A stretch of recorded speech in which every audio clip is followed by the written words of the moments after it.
Posting on Google Plus. Very straightforward, but let's look at the things you have to have in mind. So the first thing you do is to simply click on the posting card.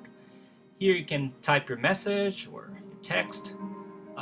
You can format a little bit. If you don't remember, there's a post on CI&T Plus by Malaguti where he talks about that, how to format. There you go. So if you want to cross it, you use the minus sign before and after. If you want bold, it's the times sign before and after, in italics, the underline. So we know we can do that to format our posts.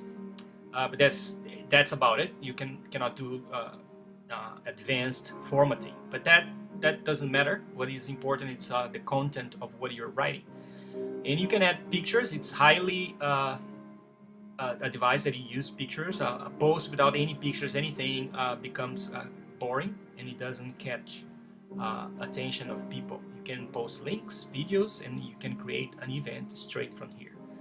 The most important thing, though, is not that, it's your audience, right? You have to define your audience, and usually by default, public is your audience. That means that you are posting something using your CI&T account outside the domain CI&T account. So potentially that post can be found by anyone.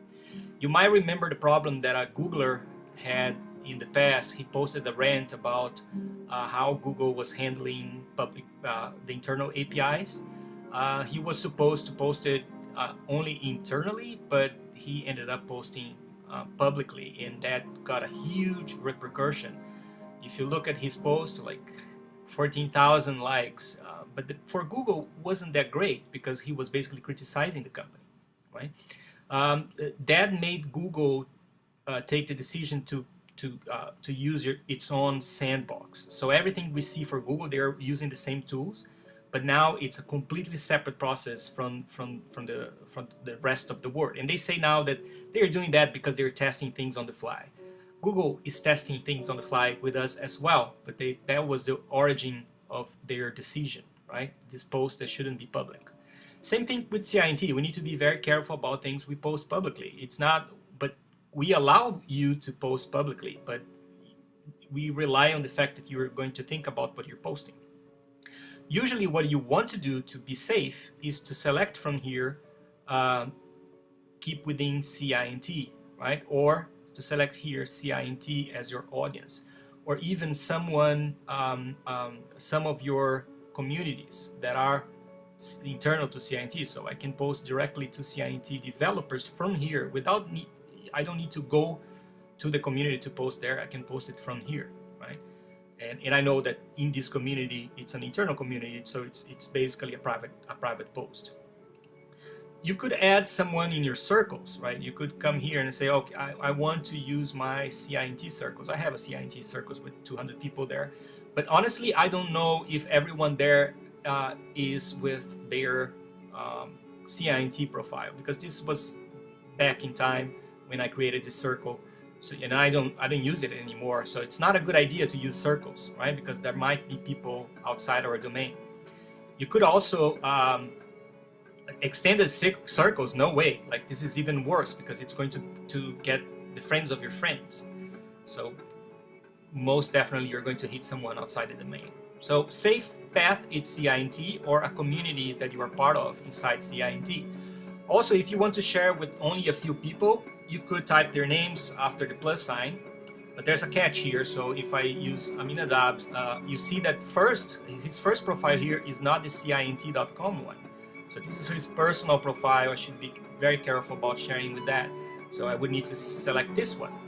But the safest way to do it is by simply adding his email address at CINT and then Google, oops, there's a typo there.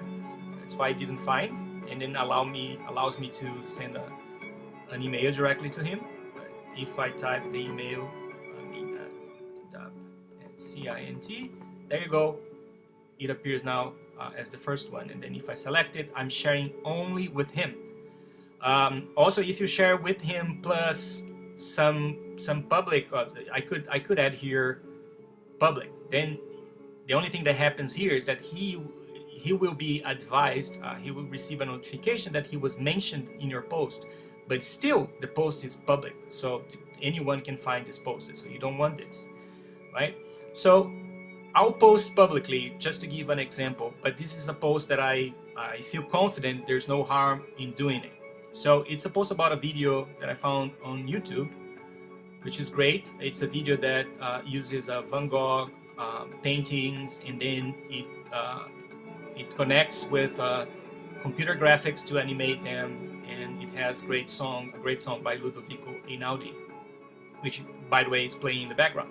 So let me do that. I have the text that I'm going to use for the post here already.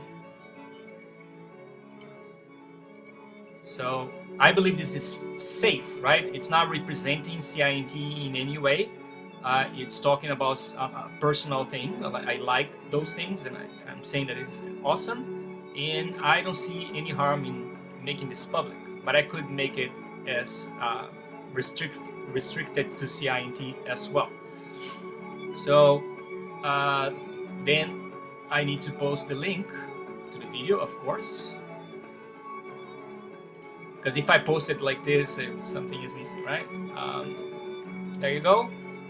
It's public, contains my text, contains a video that can be played. Share. There you go. It's on my timeline now.